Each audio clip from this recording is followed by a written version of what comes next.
салом дӯстон, ҳафтаи гузашта бо бозиҳои ҷолиби хотирмон ба анҷом расид. Дар оғози ҳафтаи нав лаҳзаҳои беҳтарини бозиҳои шаби якшанберо ба хотир меорем. Бозиҳои муҳимтарини рӯз дар Англия доир шуданд. Ҷоми Лигаи Англия дар ватани футбол мусобиқаи сеюмдараҷа маҳсуб шавад. Ба даст овардани он барои ҳар як даста маънои пур кардани хазинаи клуб бо як ҷоизаи дигар мебошад.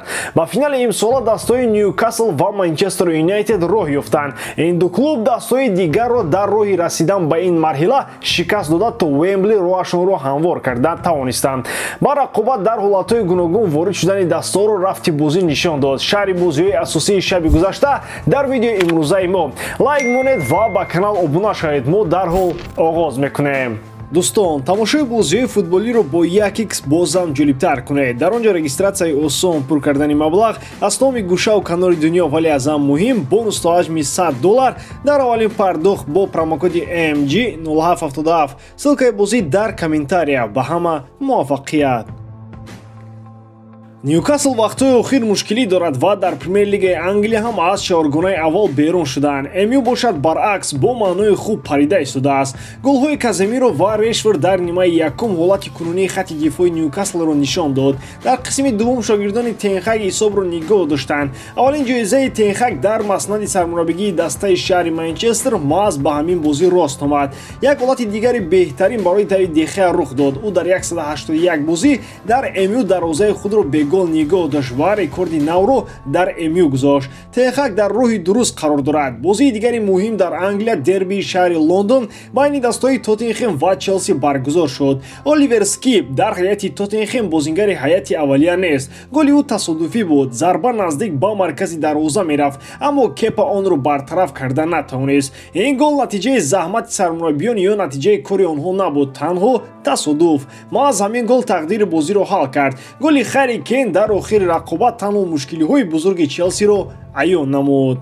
Дар асл ин бозӣ душвориҳои ҳардуи дастаро рӯи об баровард. Чунон менамуд ки ду дастаи заиф бозӣ карда истоданд ва айни замон воқеиятам ҳамин аст. Акнун голи зебутарини Челси дар моҳи феврал голи задаи Жоао Фелиш интихоб мешавад, чунки дар моҳи феврал Челси танҳо як гол задааст. Мегузарем ба Италия. Он ҷо Интер ғайриинтизор шикаст хӯрд. Милан бошад дар бозии муҳим бо Аталанта дастболо шуд. Баъд аз 161 рӯз дарвозабони асосии рассонериҳо Меньян ба ҳаят баргашт. Нафақахӯр Златан Ибрагимовичам дар синни 41 солагиаш дар нимаи дуввум ба майдон ворид шуд. Ӯ ҳам пас аз осебаш баргашт. Ғалаба бо ҳисоби 2-0 хеле боваринок буд. Дар Олмон се ҳокимиятӣ аст. Бавария, Боруссия Дормунд ва Унион Берлин барои қаҳрамонии мубориза мебаранд ва пеш аз бозиҳои ҳафтаи сипаришуда баробар имтиёз доштанд. Ва аммо пас аз бозиҳои гузашта ҳама ҷои худро гирифт. Бавария Унион Берлинро торумор карда бо ҳисоби 3-0 дастболо шуд ва ба садри ҷадвал баргашт. Боруссия Дормунд имтиёзҳои баробар бо мюнхениҳо дорад. Дар Фаронса классикои футболи ин кишвар доир шуд. Душманони ашадии ПСЖ ва Марсел ба майдони ҷанг омаданд. Месси ва Мбаппе ду нафара Марселро титу пурра карданд. Ду голи Мбаппе аз пасҳои Месси ва як голи худи Лео Марселро ба зунур шинонданд.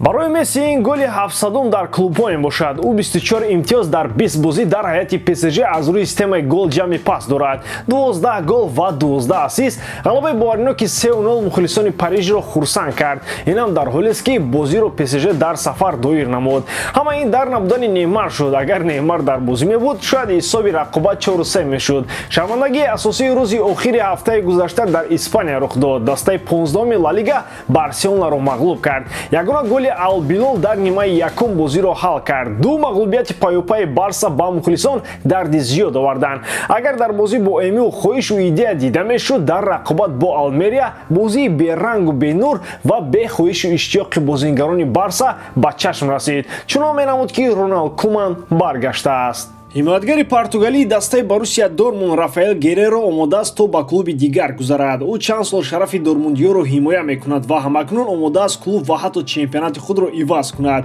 Дар афзонаи хариду фурӯши бозингарон дар фасли зимистон дастаҳои кишвари Италия ба дифоъгари португалӣ таваҷҷӯҳ доштанд. Аз ҷумла Интер ва Ювентус барои ҷалб кардани Гереро хоҳиш доштани худро маълум карданд, вале он вақт Боруссия нархи гарон монда буд.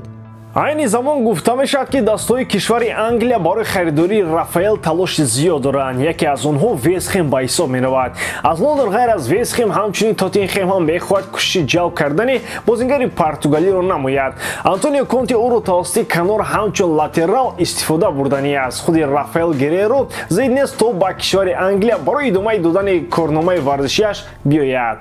рафиқон, чемпионати ҷаҳон ба охир расид. Ман канали Утка Геймсро ба шумо тавсия додам. Вонҳое ки маро гӯш кардан пули хуб ба даст овардан. Аллакай паго лигаи чемпионҳо бармегардад ва шумо метавонед дар канали онҳо ҳар рӯз ду прогнози ройгон гиред. Пас онҳое ки мехоҳанд прогнози олӣ гиранд, ба ссилкаи дар описания буда даромада пул кор кунанд.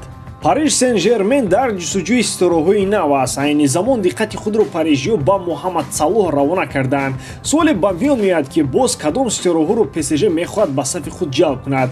мағзи масъала ин ки тобистони соли ҷорӣ ситораи асосии ПСЖ метавонад Витинияи номаълум шавад. Яъне эҳтимоли рафтани ҳамаи бозингарон сегонаи хатти ҳуҷум вуҷуд дорад. Месси, Неймар ва Мбаппе аз пойтахти Фаронса мераванд. Аз ин лиҳоз парижиё ба ҷустуҷӯи бозингарони нав мераванд. Чаро таваҷҷӯҳ маҳз ба Салоҳ равона шудааст. Якумаш он ки натиҷаҳои Салоҳ имсол дар Ливерпул заиф ҳастанд ва баъзеҳо ӯро дар омурҳои пасти даста гунаҳгор меҳисобанд. Дуввум дар Ливерпул тобистони соли ҷорӣ бозсозӣ дар назар дошта шудааст. аммо мерисайдиҳо пули калон сарф кардани нестанд. Муҳаммад Салоҳ метавонад манбаи хеле хуби даромад бошад. Ин финтро як маротиба Ливерпул аллакай карда буд.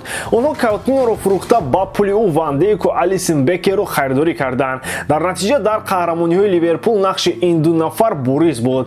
Салоҳ тобистони соли гузашта шартномаи нав бо Ливерпул имзо намуд. яъне бо нархи арзон харидани бозингари мисрӣ номумкин аст. парижиёро лозим мешавад то аз хазинаашон миллионҳои навбатиро берун کنند.